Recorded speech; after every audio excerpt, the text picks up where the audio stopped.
Kuiperian, coba bayangin apa jadinya kalau nggak ada ilmu fisika di dunia. Waduh, kamu pasti bakal kebingungan sama hidup ini kan? Mulai dari pagi hari, berangkat sekolah naik apa nih? Nggak ada kendaraan. Terus pas milih jalan kaki, tiba-tiba ada buah mangga jatuh.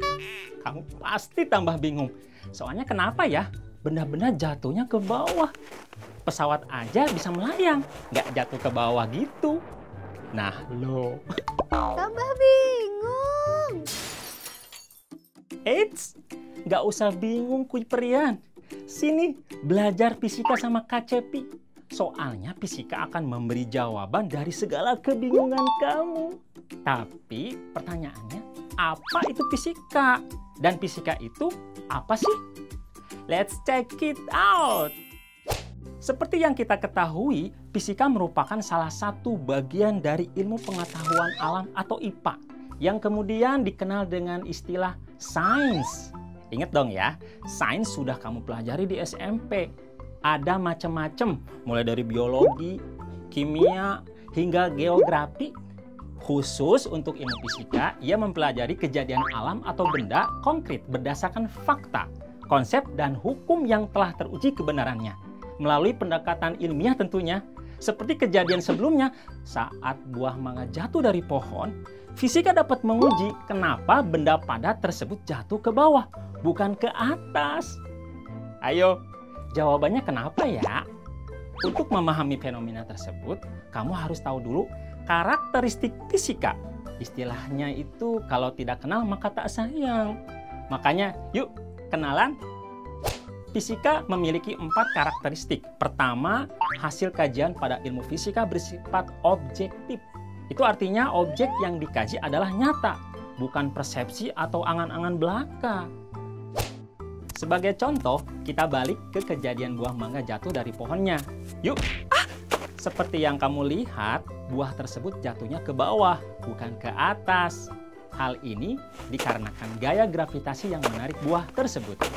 Meskipun gravitasi tidak terlihat, tapi ada kajian pembuktiannya secara fisik atau laporan penelitian.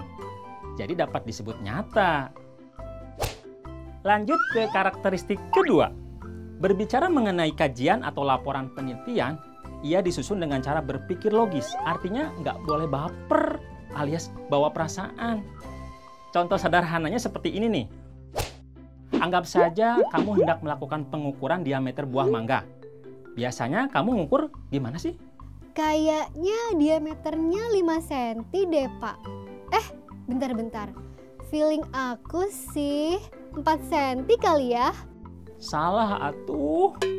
Ingat ya, dalam ilmu fisika, ngukur itu nggak boleh pakai ngira-ngira, alias pakai perasaan.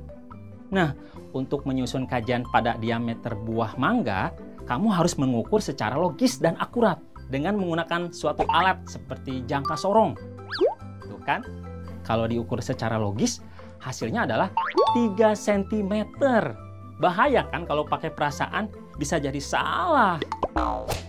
Nah, sekarang karakteristik ketiga. Pada ilmu fisika, kajiannya dilakukan secara sistematis. Dengan kata lain, ada standar atau sistem yang berlaku untuk memahami suatu fenomena. Istilahnya sih ada konsep dasar yang disepakati agar kajiannya berlaku secara umum. Kak Cepi kasih contoh ya. Anggaplah kamu sedang merebus air hingga mendidih. Tahukah kamu pada ilmu fisika, kimia, biologi, hingga geografi yang namanya titik didih air itu setidaknya mencapai 100 derajat Celcius. Yap, sudah pasti sama. Soalnya standar tersebut merupakan konsep dasar yang disepakati berlaku pada ilmu sains. Jadi tidak saling bertentangan. Nah, bagaimana dengan karakteristik fisika yang terakhir? Ia memiliki hukum-hukum yang bersifat umum. Itu artinya eksperimen untuk menguji suatu fenomena cenderung sama dan memperoleh hasil yang sama juga. Jadi konsisten. Contohnya kita flashback ke zaman dulu yuk.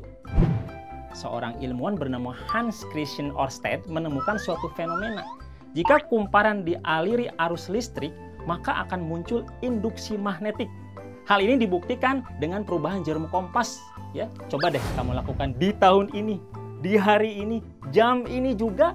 Mau di rumah kek, mau di taman kek, di Korea, pasti cara dan hasilnya sama.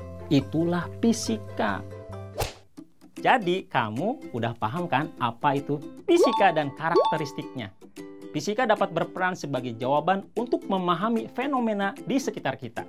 Dari sini nih, kamu bisa lihat kalau kajian fisika memang benar, memberi manfaat pada kehidupan manusia. Itulah kenapa ia bermanfaat dalam kehidupan manusia seperti perkembangan teknologi, mulai dari gadget, telekomunikasi, hingga pengembangan pembangkit listrik. Waduh, gak bisa sih kita hidup tanpa fisika. No way! Bahkan ya, kamu bisa nonton KCP ini nih di video Kuiper ini berkat ilmu fisika. Nah, loh, kenapa tuh? Coba cari tahu ya.